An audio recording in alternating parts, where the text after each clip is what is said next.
My name is AJAWI.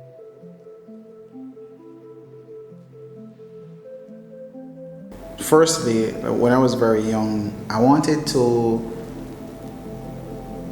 build a home for my mom. Like as a child, I always dreamed about designing a house or building a house for my mother, and I found that like in the summers when I would visit her, I would actually, draw little boxes, right? And just imagine her having a shop and a home integrated into each other, right? So that's one of the earliest point I realized that I kind of have a interest in architecture or construction, right? As I grew older, there was this guy that did architecture where I live. So he was an architecture student, and I would see him up every night. Like he was up drawing. He left for school, and I saw him drawing or walking in that T-square, and I had an interest in that.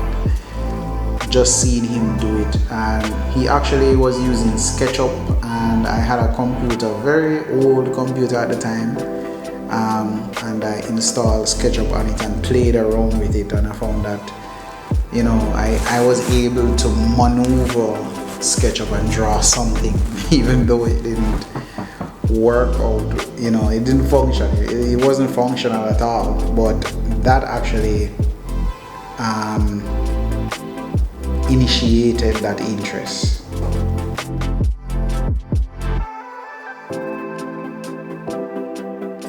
Fast forward to when I decided to go to school, he actually introduced me to go to VTDI, where I studied drafting and building technology. So I left high school and I was actually looking what's the next step for me, and he introduced me to VTDI, signed up, got in, and got into drafting.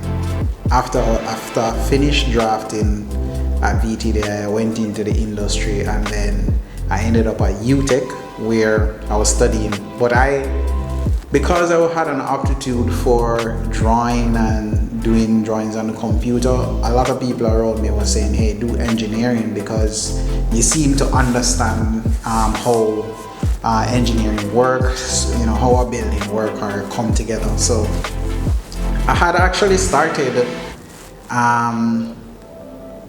in engineering at school. So I actually applied to do Bachelor's of Science in Engineering or Construction Engineering, got into engineering school, but while in engineering school I had no interest in it at all. I was miserable because I just genuinely didn't have a genuine interest in it. I found myself in class just doing sketches. Lecturer is talking and I'm there sketching. I would fall asleep because lecturer was talking, and I just didn't have that attention span for that. I didn't have an interest in it, and I'm just there taking up a space, right? So I stopped that and actually ended up in construction management. But in construction management, I still found myself drawing, like hand sketches, working out things. And one day I went to my lecturer and I was like, yo, I don't like this. I'm not interested in it. So I just tell her, listen, I am really interested in architecture. I'm not necessarily interested in what I'm doing now, and I don't think I can continue. I would leave my home in the day to go to school, and I just turn back because I just never had an interest in going to school for engineering or construction management. So I would literally reach at school gate and I just turn back, go home.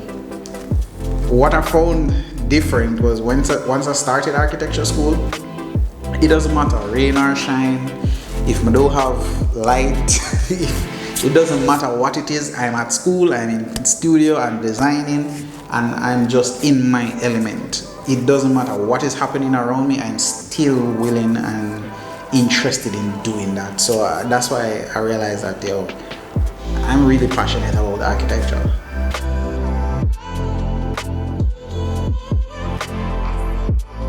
So I started out my business in the area of drafting support. So I would provide drafting support to architects and engineers, and for a while it worked, but we didn't necessarily get a lot of customers or a lot of architects utilizing our services like that. We did have a few architects that worked with us, but I always felt like there is something beyond that, right? So I would provide support to architects, but I always thought about, okay, other than providing support to architects, what else is there? And it's kind of limiting, right? It's kind of limiting. But as I evaluated myself, evaluated where I am, I kept asking myself, how can I expand what I am already doing, right? So one day I was listening to the news and I heard the president or then president of the Returning Residents Association did a press release or did some interview, and he stated that he's advising returning residents not to return to Jamaica, or that's at least what the Gleaner and TVJ had said at the time, right? And I was like, how can somebody who is supposed to be looking out for the best interests of returning residents then say that they should not return to their homeland, right? So at the time I realized that a lot of them were getting hurt doing construction in Jamaica and not being here. Some of them, they came back and what they sent back money to build is not there at all. So I saw where I could make a difference. I saw that having somebody here who is mainly looking out for the best interests of returning residents and doing construction on their behalf, somebody that they can trust, somebody that they can rely on. I saw that as a catalyst for my business. So I ended up started to mainly focus on support for returning residents, right? That's really how I transitioned into that. I saw where if I provide that support for them, it will make a big difference to the country at large, because we rely heavily on remittance, and having returning residents come back to develop or invest in the country would overall affect everybody. So that's how I ended up in that area.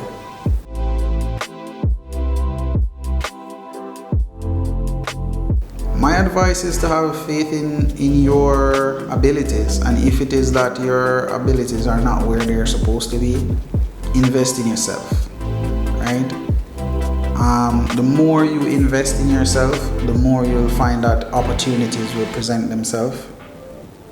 And it's really a preparation, right? Investing in yourself, because the way how I went about it is that I had a business that was functional. It's a functional business, even though it's not where I would want it to be, but it was still functional.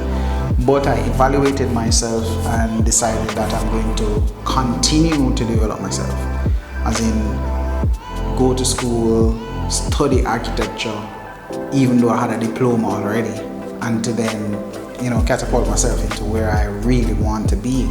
So I would say to you, continue to develop yourself. Whichever area it is that you're in, you can excel in that area, but develop yourself. Constantly develop yourself. Invest in yourself at all times first, right? And then don't try to do it all at once, right? Why do I say this? It takes 10 years to be 10 years old. So be patient, Take your time. You may need certain equipments. Don't try to get them all at once because it may be burdensome. Instead, try to do it over time. So you may, get a little money here. You try and buy a small equipment and work with that until you can get other equipments to come in, right? So that's what I would say. Another advice that I would give you is that it's important to understand that it's a journey, right? You're on a journey within your business.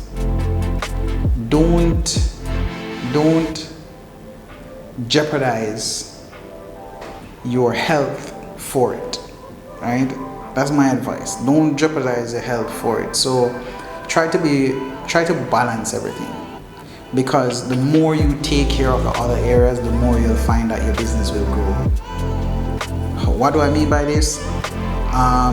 If you neglect your health along the way, you can't grow your business because you're sick all the time. So try to be in balance with everything that you're doing. Try to be in balance, right? So take care of yourself, take care of your health, invest in yourself, invest in your health, and just be patient, one step at a time.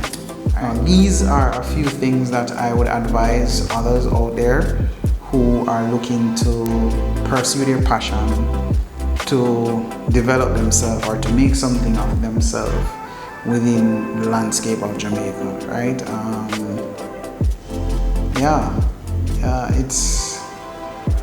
I am very grateful. Oh, before I even forget, put God in it at all times. I know I didn't say it before, but keep God in it. My success so far has been mainly because I've kept God in it.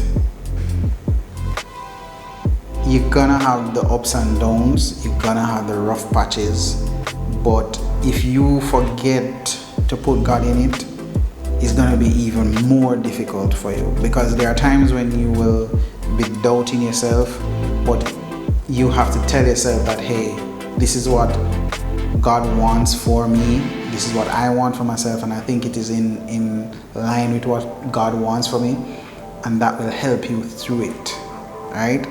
I'll give you an example. There are times when I get up and I will walk around, right?